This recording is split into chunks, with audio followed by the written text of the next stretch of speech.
hace ya un mes vi a mi nieto menor, Amaro, ponerse de pie por primera vez. Con esa mezcla de asombro y sorpresa que tienen los comienzos, dio un par de pasos y de pronto el mundo estuvo a su alcance. Bastaba avanzar un poquito para alcanzar lo que estaba cerca. Los brazos de sus papás, el cariño de quienes lo rodeamos, la seguridad de saberse acompañado y amado. A propósito de este gesto tan sencillo de 2 pasos, a veces creemos que lo esencial está lejos, que hay que dar saltos gigantes o esperar grandes oportunidades.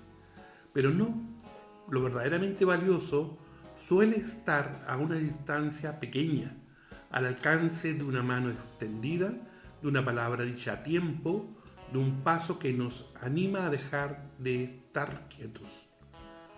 En una sesión creativa del equipo de esta experiencia, de este proyecto, le pusimos por nombre a 2 pasos, porque quiere situarse en ese tramo breve y decisivo, el que nos acerca al otro, a la otra, a sus historias y preguntas, a los gestos cotidianos donde se juega la esperanza. Aquí vamos a detenernos en esos pasos pequeños que nos mueven, que nos hacen crecer y que nos recuerdan que la vida es en esencia cercanía compartida. Es un programa, un audio que vamos a intentar que todas las semanas podamos emitirlo, donde la actualidad, la cultura y la fe se encuentren en un mismo diálogo. Cada semana este equipo de profesionales, desde la comunicación, la teología, la gestión y la cultura, nos pondremos a 2 pasos de tus temas, de aquellos que a ti te interesan, con sentido, sin censura y con fe. Lo que hace único a este espacio es su valor agregado, una mirada crítica y comprometida desde el Evangelio, laical e independiente, pero inspirada en la doctrina social de la Iglesia. Aquí no solo comentamos lo que pasa, sino que buscamos iluminarlo con preguntas y aprendizaje que nacen de la fe y de la vida cotidiana. Porque estar a 2 pasos es estar cerca de las personas, cerca de los problemas reales y cerca de los sueños colectivos. Te invitamos a caminar juntos hacia un futuro más humano, justo y esperanzador. Bienvenida y bienvenido a este programa que te dejará siempre a solo 2 pasos de una reflexión liberadora. Soy el periodista Aníbal Pastor y junto a mi amiga Bernardita Zambrano, ingeniera y teóloga, le damos la más cordial bienvenida. A 2 pasos. Diálogos con sentido que unen fe y vida. Bienvenidos y bienvenidas a este espacio fraterno y sororo en que estamos a 2 pasos de ti y a 2 pasos de Dios. Junto a mi querido amigo Aníbal Pastor, iniciamos este podcast. Iniciamos esta aventura también junto a 2 queridos amigos, Elizabeth Juanola y Adrián Neira, que nos estarán ayudando y animando en este caminar. Hola amiga, muchas gracias por estar aquí también. ¿Entremos derecho al tema? Ok, dale. Oye, no, que yo creo que no podemos obviar la exhortación apostólica de León XIV, que publicó la semana pasada y que creo que está marcando a toda la iglesia. ¿Qué dices tú?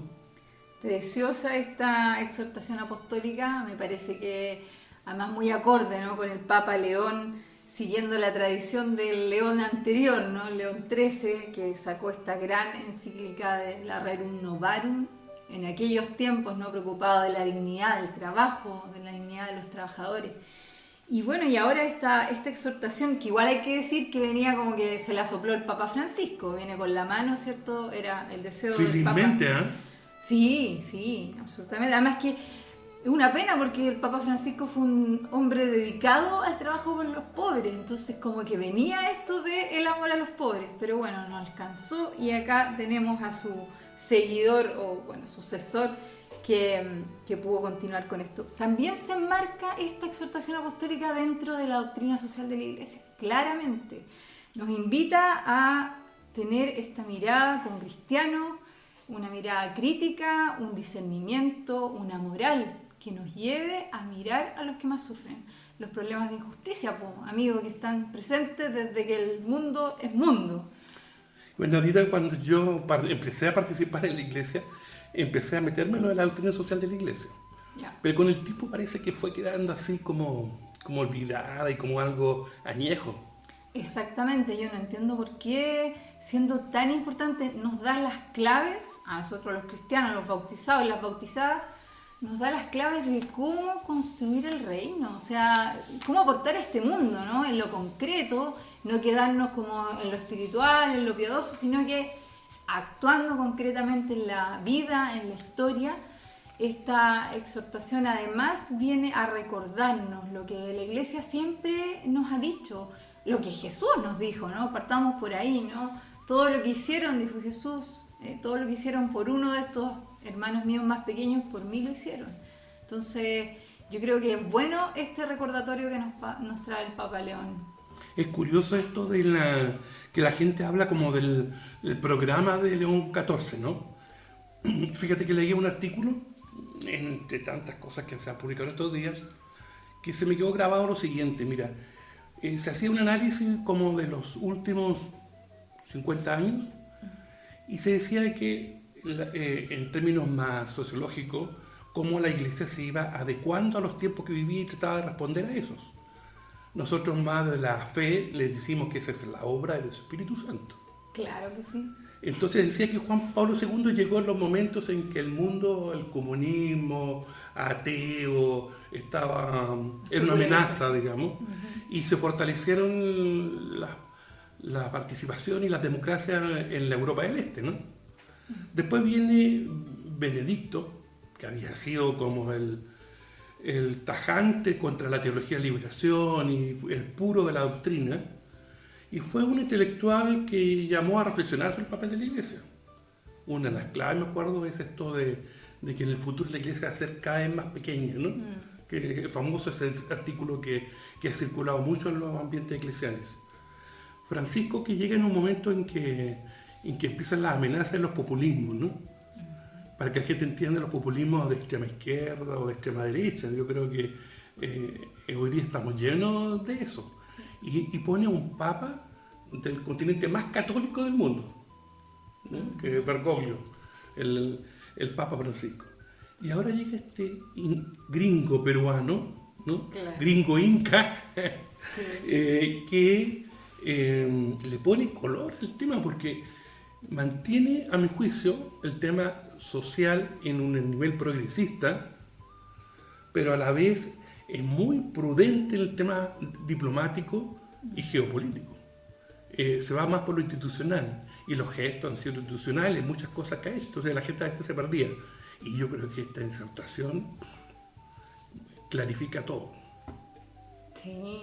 ¿Qué te pareció a ti que desde el punto de vista de la doctrina social de la iglesia, cuando yo te preguntaba esto de como añejo, qué vigencia le encontré tú a esto? Yo creo que para nosotros que somos seguidores de Jesús finalmente, tiene mucho de contenido, ¿no? De la esencia de lo que es vivir cristianamente, ¿no? De vivir una fe aterrizada. Yo creo que no podemos, o no es cristiano quien intenta vivir su fe al margen de lo que está pasando en el mundo, al margen de los pobres o de los empobrecidos también, como se dice. Y yo creo que el Papa León pone ciertas claves que son importantes de volver a mirar, en las que podemos profundizar también. Pero yo te quería decir un detalle que a mí me encantó al comenzar a leer esta exhortación, y es que en el número 1 aparece mencionada María. Sí. Y el Papa la pone a ella como la mujer que tiene voz, y esta voz es una voz profética, una voz que denuncia y que dice que, con el poder de Dios, ¿no? Viene a derribar a los poderosos de su trono y enaltecer a los humildes. Me parece súper significativo porque si tú te das cuenta en todos los escritos de los papas, de los obispos, siempre a María la ponen como en el último número y como pidiendo a María que interceda por todo esto que ya dijimos. Pero el Papa León la pone en el primer lugar. O sea, está poniendo una mujer como ícono de esta mirada hacia la pobreza, como una mujer capaz de profetizar y de denunciar la injusticia. A mí me parece interesante que este rescate que hace el Papa. Yo pensaba que quizás tiene que ver también, como él es agustino, tú sabes que San Agustín se convirtió gracias a su mamá. Entonces, yo creo que por ahí hay algo, ¿no? La preocupación que tienen las mamás por los hijos, ¿no? La preocupación que tiene también una madre por los que sufren. Entonces, me parece que, bueno, pero es un además, ícono además tu interesante. experiencia pastoral en el surandino del Perú, donde la mujer tiene un rol súper protagónico en la conformación de la familia. Exactamente, sí, sí. No, ha sido como de verdad muy agradable volver a leer palabras así de un pontífice que sea también tan aterrizado. Se nota cómo él ha estado inserto en las realidades de pobreza. Bueno, hemos visto algunas imágenes, ¿no?, de él caminando por las calles de... ¿Cómo se llamaba el lugar donde estaba el Papa en Perú? Chiclayo. Chiclayo, buena, esa era, Chiclayo, sí. Y bueno, hay hartas cosas, pues si quieres entremos a mirar un poquitito la exhortación Oye, pero apostólica. antes de eso, tú como teóloga feminista está bien que tengáis enchada. Sí. Pero yo creo que es un buen mensaje, sí. Po. Bueno, partimos con algunas ideas, ¿no? Sí, tú me dijiste que me ibas a dar alguna clave. A ver, vamos por... Primero, enmarcar esto, ¿no? La doctrina social de la Iglesia es una preocupación que ha estado por los siglos de los siglos, ¿no? Y uno podría preguntarse primero, ¿dónde la encontramos? ¿Qué tanto conocemos de esto? Quienes nos escuchan. Y la verdad que esto está en distintos... Primero está en el catecismo de la Iglesia, pero también está en distintos documentos de los papas o de los obispos, cuando escriben también a sus lugares de misión. Pero hoy día existe el compendio de la doctrina social de la Iglesia, que también es un lugar donde podemos ir a averiguar cuál es la posición de la Iglesia con respecto a esta temática.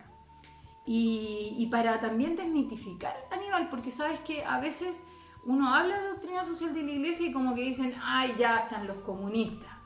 Como si la preocupación por los más pobres tuviese algún problema, como que viniera a criticar necesariamente a unos y a ponerse del lado de los otros.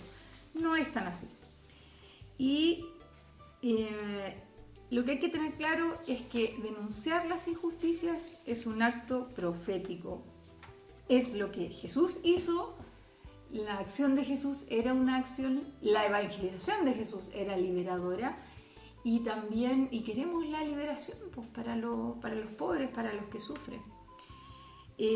Buscar esto, buscar el bien común, buscar la justicia, también es un tema político, pero no es hacer política, ni es comunismo, sino que es cumplir con nuestra función de bautizados, de bautizadas, que seguimos a este Jesús.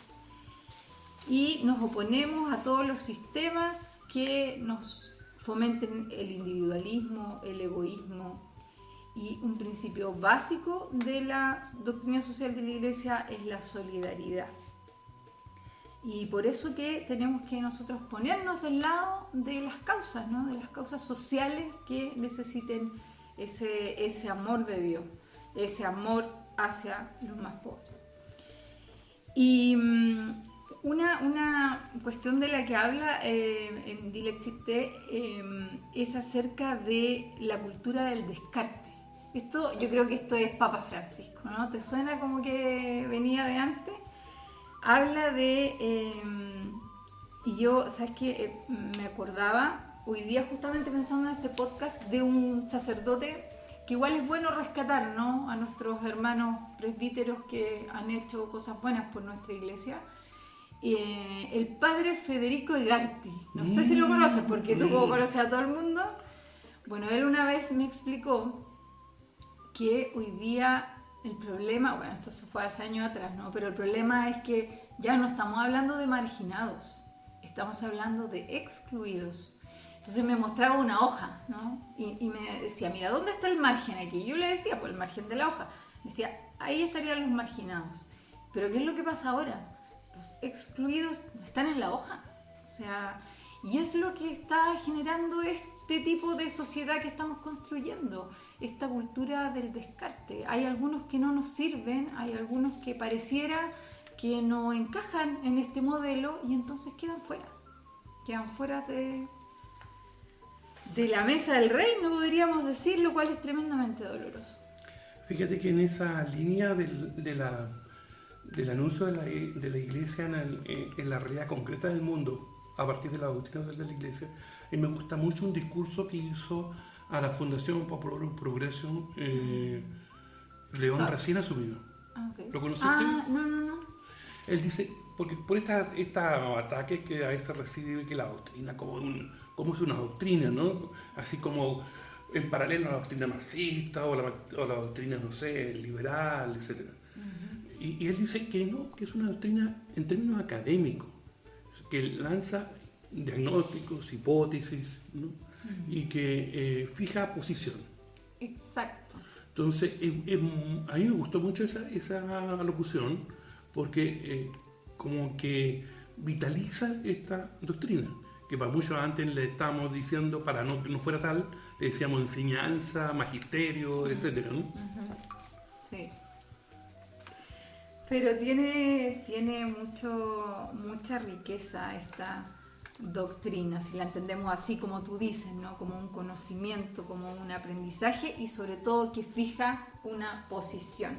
Los cristianos, y eso lo tenemos que tener claro y quizás es lo que vamos a seguir ahondando y hablando en este podcast, la doctrina social de la iglesia nos ayuda a tener una posición como cristianos, nos dice cuál es la posición de la iglesia con respecto a los temas sociales.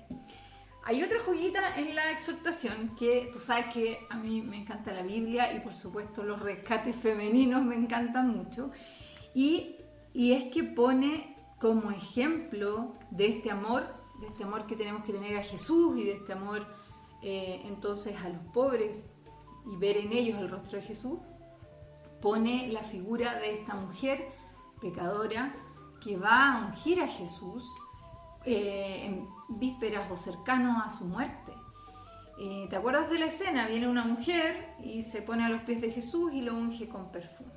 Y entonces el comentario es porque ha gastado, ¿cierto?, ese perfume caro en Jesús, que eso se podría haber vendido o dado a los pobres. Y Jesús dice, a los pobres siempre los tendrán, pero a mí no. Y el gesto que ha hecho esta mujer será recordado siempre. Algo así, ¿no? No tengo así.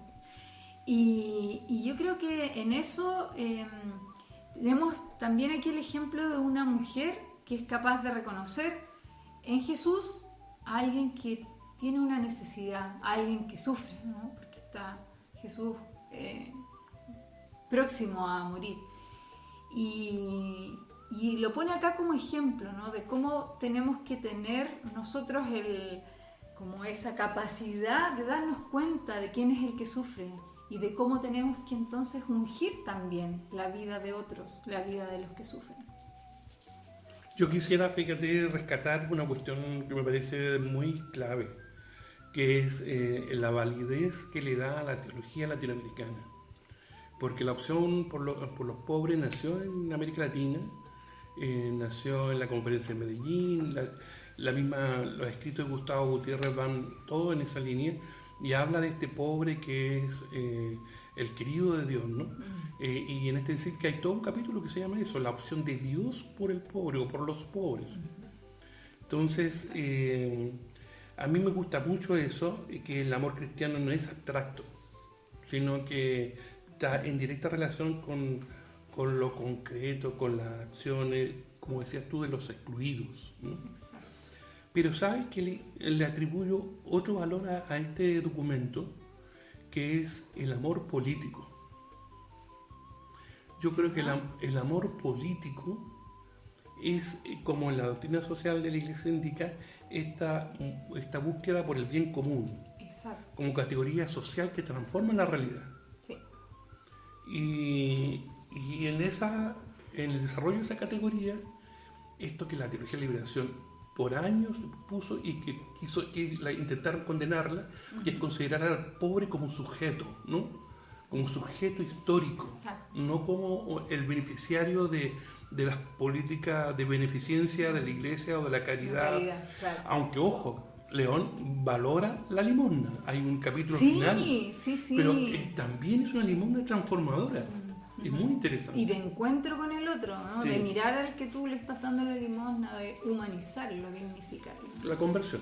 Exacto. Oye, yo también a propósito de todo esto me he acordado de dos hechos significativos también de este último tiempo, bueno, últimas décadas, digamos, que me hace mucho sentido, que yo creo que es bueno rescatar también las acciones concretas que se han hecho también aquí en América Latina, bueno, y en el mundo. ¿Te acuerdas del Pacto de las Catacumbas? Sí, claro.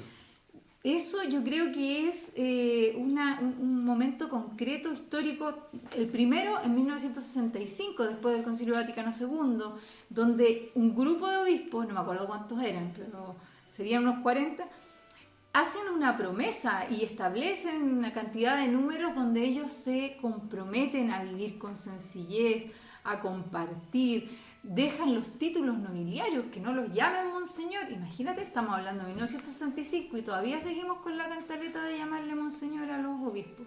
Dejan los privilegios, porque siempre los obispos han tenido privilegios, lo sabemos, ¿no? Dejar esas cenas opulentas, en fin. Y ahora, después del sínodo de la Amazonía, vino el Pacto de la Amazonía, ¿sabías tú? También se reunieron los obispos y aquí también hubo este deseo de ponerse también del lado de los pobres, pero además le agregaron el ponerse al lado de los que son perseguidos por el servicio profético de denuncia en aquellos que defienden la tierra. Me hacía mucho sentido, ¿no? Por lo que hemos vivido estos días con todo el caso de Julia Chuñil. Y acá los obispos decían que había que ponerse del lado de esas personas que son perseguidas. Y también hablaban del protagonismo de los laicos y de los jóvenes en la acción pastoral. Y reconocer, otra vez, perdóname que lo diga, la diaconía de las mujeres, como también un servicio que ha estado silenciado y no visibilizado. Pero la verdad podríamos estar hablando eternamente. Sí. Yo encuentro que ha estado muy entretenido, pero parece que se nos va el Nosotros, tiempo, ¿no? ojalá que la audiencia también. Sí, sin duda. Ajá. Oye, pero antes de eso, yo no puedo pensar en el tema de los pobres sin hacer una referencia, como lo pide la misma exhortación, a la realidad que estamos viviendo. Por supuesto. O sea, estoy pensando en concreto en Ecuador, con el movimiento indígena, que las comunidades de base han hecho declaraciones que no salen en ninguna parte. Mira, le traje una frasecita nomás acá, que es, mira lo que dicen: los indígenas son los más empobrecidos por 5 siglos de despojo en la tierra que Dios les dio. Son golpeados y asesinados por reclamar pacíficamente sus derechos. Son humillados por los poderes civiles, militares, religiosos, sin que encuentren solidaridad eficaz de los demás ecuatorianos. No logran vivir en paz por la codicia de los invasores que somos nosotros, consciente o inconscientemente. Es una declaración de las comunidades, del movimiento de las comunidades de base del Ecuador. Y en Perú hubo otro tanto de la conferencia religiosa.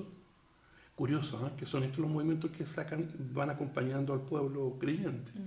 Que respecto de la caída de la presidenta, ¿no? Sí. Que también generaba problemas.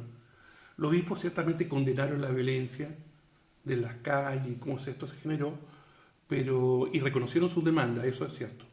Pero la Confer llama al encuentro y diálogo y dice: nos toca también denunciar las injusticias que afectan a quienes más sufren. Poner el énfasis en eso. Entonces, esto es doctrina social de la Iglesia. Absolutamente. Esto es concreción de esa doctrina de lo que tú estabas hablando. Sí, ciertamente. Gracias, súper bueno ese aporte. ¿Pasamos al otro tema? ¿Vamos? Sí.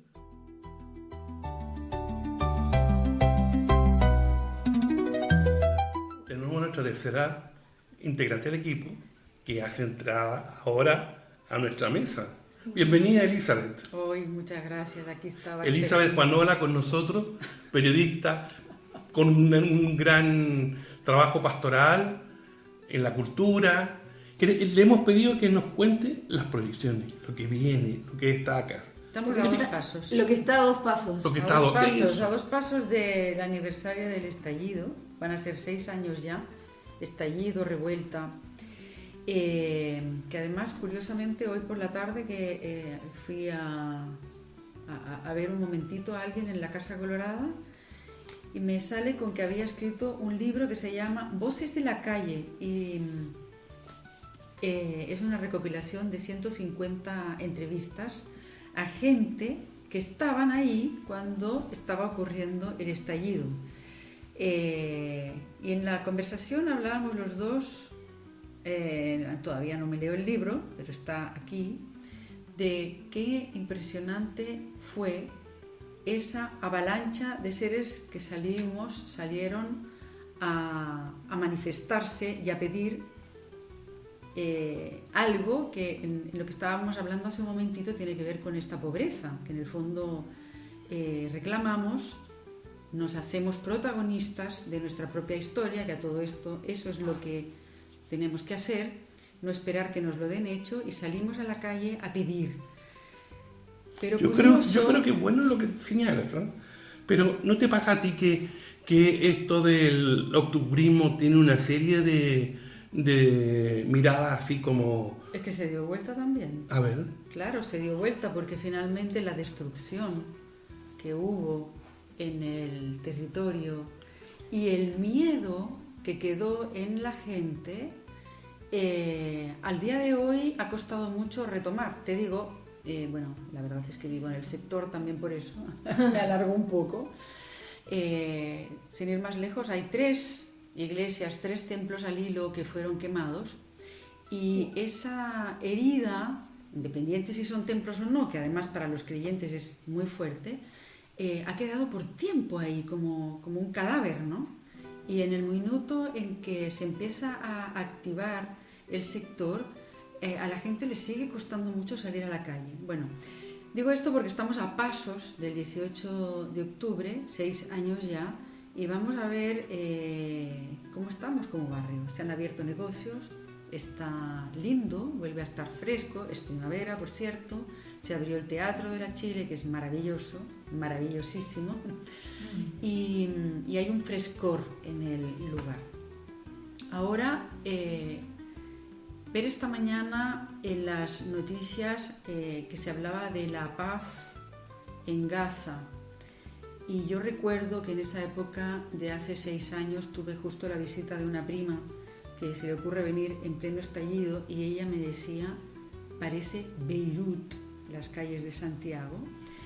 A mí también me hacía pensar, Aníbal, Bernardita, qué paz podemos, de qué paz hablamos cuando la herida en Gaza es tan profunda, hay tanto daño y tanta muerte. O sea, por ahora es un cese al fuego que da mucha esperanza y que nos hace, yo creo que hincarme de rodillas a rezar que dure mucho, pero ojalá que nos alejemos de los protagonismos de quien lo logró y nos solidaricemos con esas personas que necesitan paz de verdad para reconstruir. Esas imágenes de los encuentros de madre e hijo que hemos visto son impresionantes. Y la gente gazatí que está volviendo a su casa donde no hay casa. Gracias a Dios, pero claro, ¿qué es eso, no? Volver a tu casa y que no reconozcas nada, no hay nada allá. Bueno, en todo caso, el optimismo por encima de todo, porque de verdad hay esperanza en esto. Es como un frescor, como un frescor, como volver a creer en que pueden pasar y pasan cosas buenas. Oye, y a propósito de lo que estaban hablando hace un ratito, yo quiero mencionar a Francisco de Asís, porque él es como el que nos coloca en medio de la humanidad y en medio de la historia, porque si vemos la historia en perspectiva, pues él llevábamos 1000 años apenas de cristianismo. El tema de la pobreza, y yo creo que todavía no se ha entendido, por eso de tanta encíclica y tanta exhortación. Sí. Así que también acordarnos de Francisco y que un agustino nos haga hablar de esto, recordando a ama y haz lo que quieras, ¿no? Porque la Dilexité también es desde el amor. Uh-huh.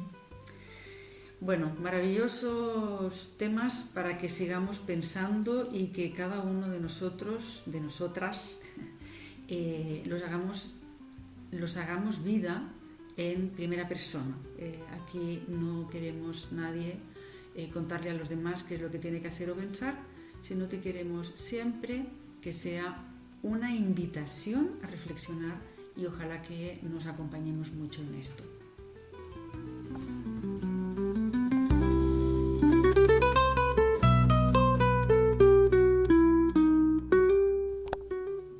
Oye, Berni, buena la intervención de Elizabeth, ¿no? Muy bien, nuestra querida Eli, excelente.